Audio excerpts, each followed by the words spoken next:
Remember words by reading essays. The Crumbling Theater. Good morning. Today, We're going to study the text The Crumbling Theater. Please listen carefully as the entire passage is read through once to get a general understanding of the story.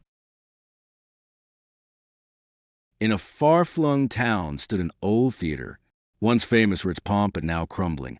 Its seats dusty and stage lights broken. The manager, an aging actor with a rather chunky figure, faced accusations of quackery after audiences claimed his health show was nothing but fraud. Determined to restore the theater's honor, he decided to jettison his old gimmicks. Yet his first attempt at staging a grand opera fizzled out, leaving critics unimpressed by its underwhelming and bland performances. The newspapers lobbed harsh flack at him, calling the play a travesty of art. Despite setbacks, he began to groom a group of young performers. Their passion made his heart flutter, though financial penury loomed over them. Once, in a fit of anger, he nearly plopped the script into the trash. But one actor, his pet student, begged him not to. Rumors spread that a rival troupe had plagiarized their rehearsed scenes, twisting them into comedy sketches. This left the manager livid, feeling his art had been insulted. Still, he refused to surrender. Against all odds, he tried to buck the trend of closing theaters and fought to turn the tide. But rehearsals often turned into a tussle of egos. Some actors were ostracized by others. A few even accused him of being effeminate, mocking his gestures. He learned to parry over insults, to flush out distractions, and to resist the poison of sycophancy and adulatory praise. At last, on opening night, the curtains rose. The dilapidated building seemed to belch out smoke as machines malfunctioned, but the troupe performed with virtuous sincerity.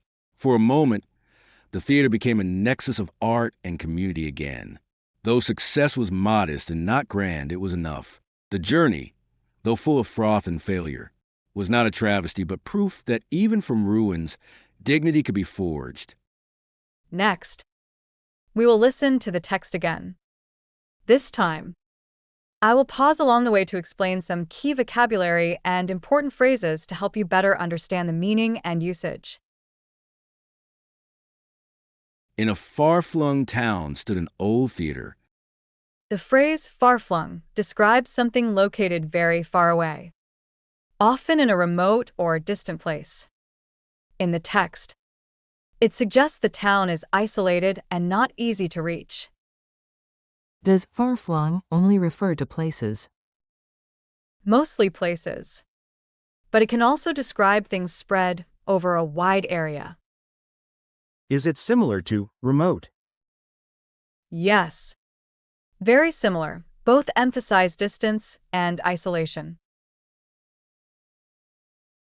Once famous for its pomp but now crumbling. Its seats dusty and stage lights broken. The word pomp refers to grand display or splendid ceremony, showing wealth or importance. In contrast, crumbling means falling apart or decaying over time. Together, they highlight the theater's past glory and present decline. Does pomp always have a positive meaning? Not always, it can sometimes suggest excessive showiness. Is crumbling only physical? It can be physical or figurative, like a crumbling reputation or system. The manager, an aging actor with a rather chunky figure. The word chunky describes someone or something that is thick.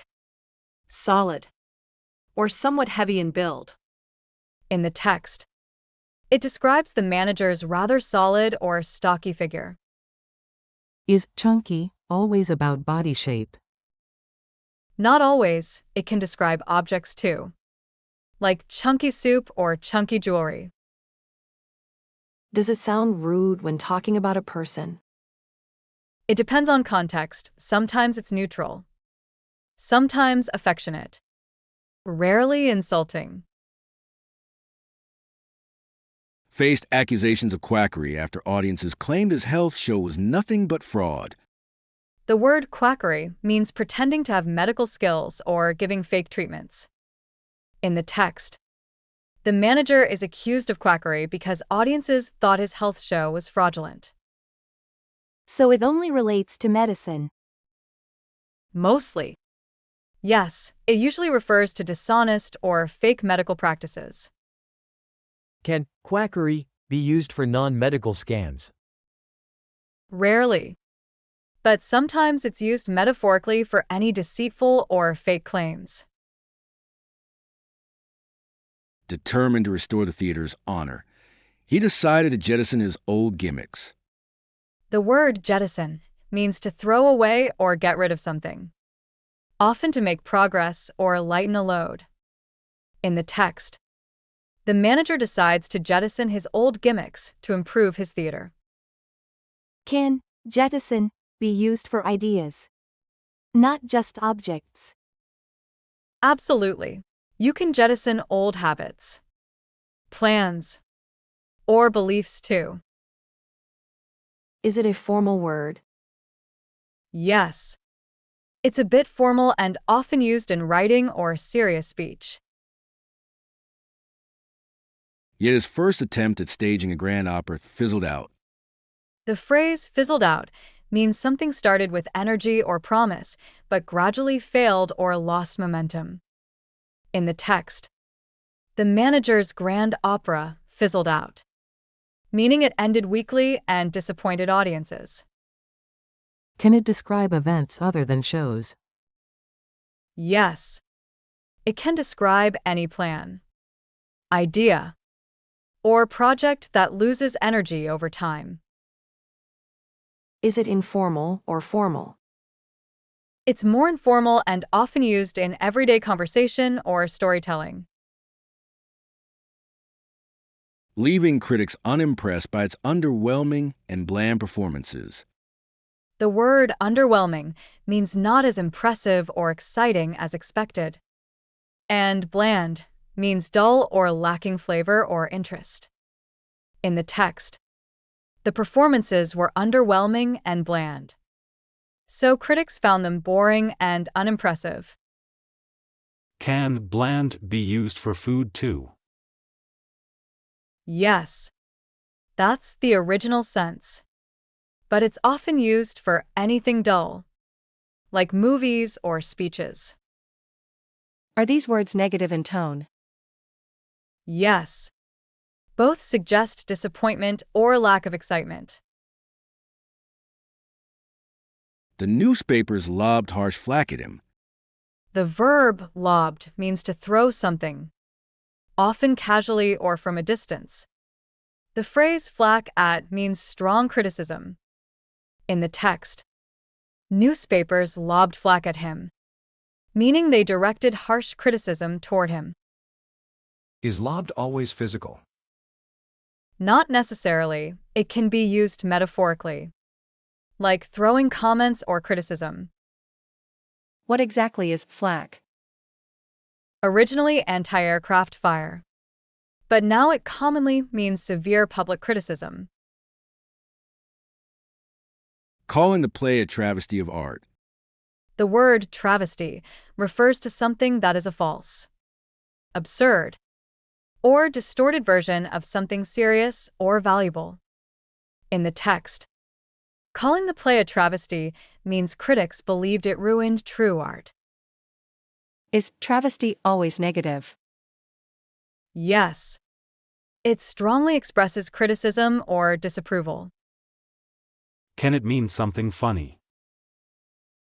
Sometimes, but usually in a mocking or exaggerated way. Not respectful humor. Despite setbacks, he began to groom a group of young performers. The word groom here means to train or prepare someone for a particular role or responsibility. In the text, the manager grooms young performers, helping them develop skills for the stage. Does groom only refer to people? Mostly. Yes. Especially when talking about training or preparing someone. Isn't groom also used for animals? Yes. It can mean cleaning or caring for animals. But the meaning depends on context Their passion made his heart flutter. The word flutter means to move or beat quickly and lightly. In the text, it describes the manager's heart fluttering, showing a feeling of excitement or emotional stirring. Is flutter only used for hearts? No. It can describe wings, leaves, or anything moving lightly and rapidly. Does it always show positive feelings? Not always. It can also suggest nervousness or anxiety, depending on context. Though financial penury loomed over them, The word penury means extreme poverty or a severe lack of money. In the text, it shows that the theater group was struggling financially. Is penury stronger than just poverty? Yes, it emphasizes a more serious and desperate level of poverty. Is it commonly used in daily conversation? Not really. It's more formal and often found in writing. once, in a fit of anger, he nearly plopped the script into the trash. The word plopped means to drop something heavily or without care. In the text, it suggests he almost threw the script into the trash in a careless, frustrated way. Does plopped imply sound? Yes. It often suggests a soft, dull sound when something falls. Is it formal? No. It's informal and often used in casual descriptions. But one actor, his pet student, begged him not to. The word pet here means someone who is specially favored or treated with extra care. In the text, the pet student is the manager's favorite performer. Is it the same as a pet animal? The meaning is different, but both suggest affection or special attention. Can it sound negative? Sometimes. Yes, it may imply unfair favoritism. Rumors spread that a rival troupe had plagiarized their rehearsed scenes. The word plagiarized means copying someone else's work or ideas and presenting them as your own. In the text, the rival troupe plagiarized their scenes, which is dishonest. Is plagiarism only about writing? No. It can apply to art, music, performances, any creative work. Is it considered serious? Yes. It's a serious ethical and sometimes legal issue. Twisting them into comedy sketches. The word twisting here means changing something from its original form or meaning, often in a misleading way. In the text, the rival troupe twists the scenes into comedy, altering their original intent. Does twisting always mean something negative? Often, yes, especially when it implies distortion or unfair change. Can it be physical too? Yes. It can also mean bending or turning something in a literal sense. This left the manager livid, feeling his art had been insulted. The word livid means extremely angry. In the text, the manager feels livid because his work was copied and insulted. Is livid stronger than just angry? Yes. It suggests a much more intense level of anger. Does it have any other meanings? Originally, it referred to a bluish color, but now it's mainly used to describe strong anger. Still, he refused to surrender. Against all odds, he tried to buck the trend of closing theaters and fought to turn the tide.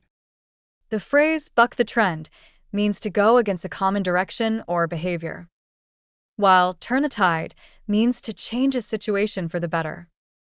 In the text, The manager tries to buck the trend of closing theaters and turn the tide in his favor. Can buck the trend be used for anything? Not just theaters.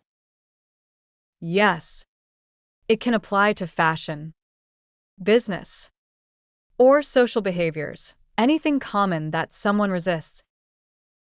Does turn the tide always mean improvement? Usually, yes, it refers to reversing a negative or challenging situation. But rehearsals often turn into a tussle of egos. The word tussle means a small fight, struggle, or clash. In the text, rehearsals turned into a tussle of egos, meaning the actors often argued or competed with each other. Is a tussle always physical? Not necessarily, it can be verbal or emotional, like conflicts or disagreements. Is it serious like a big fight? No. A tussle usually suggests a minor or brief struggle, not a major battle. Some actors were ostracized by others. The word ostracized means being excluded or ignored by a group. In the text, some actors were ostracized, so others avoided or rejected them. Is ostracism always intentional? Usually, yes, it's a deliberate social exclusion. Can it happen in schools or workplaces too? Absolutely. Anyone can be ostracized in any group setting. A few even accuse him of being effeminate, mocking his gestures.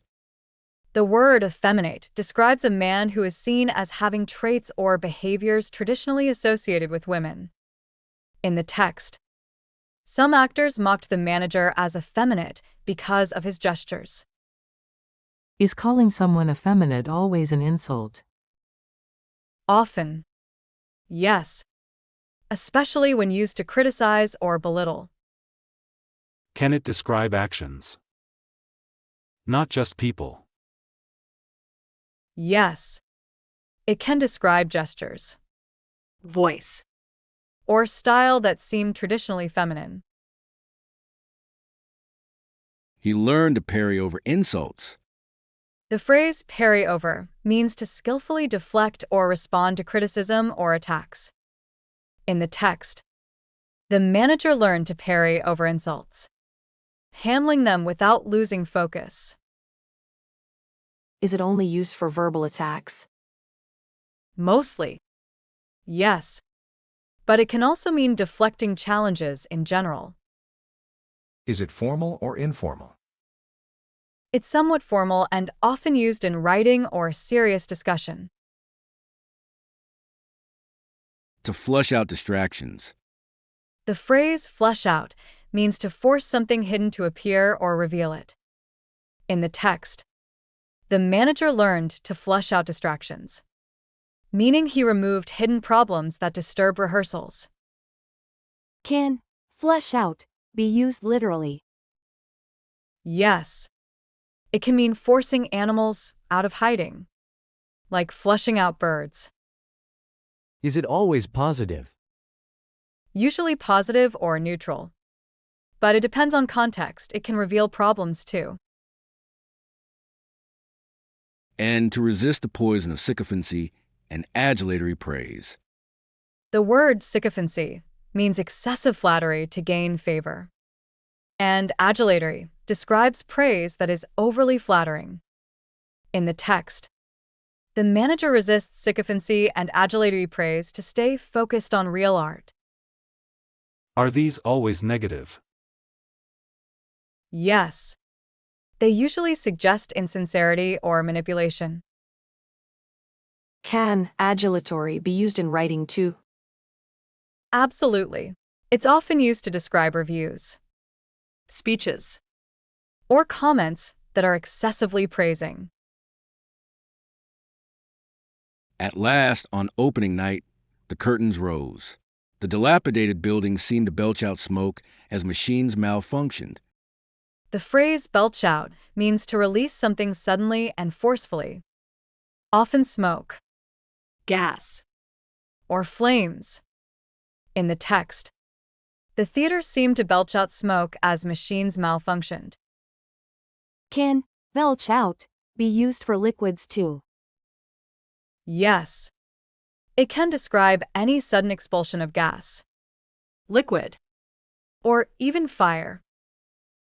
Is it formal or informal?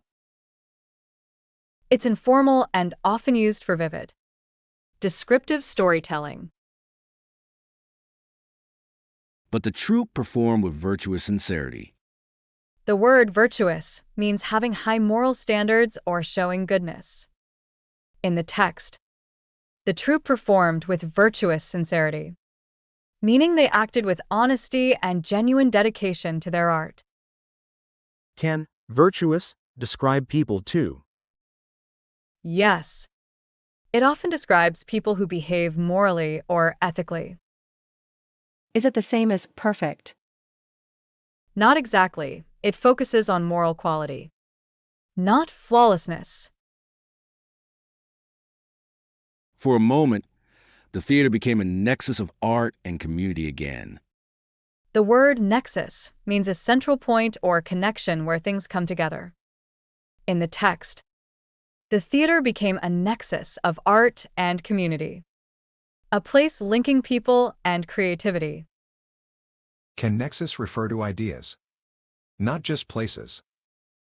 Yes, it can describe a central link between ideas, events, or systems. Is it formal or casual? It's more formal, often used in writing or serious discussions.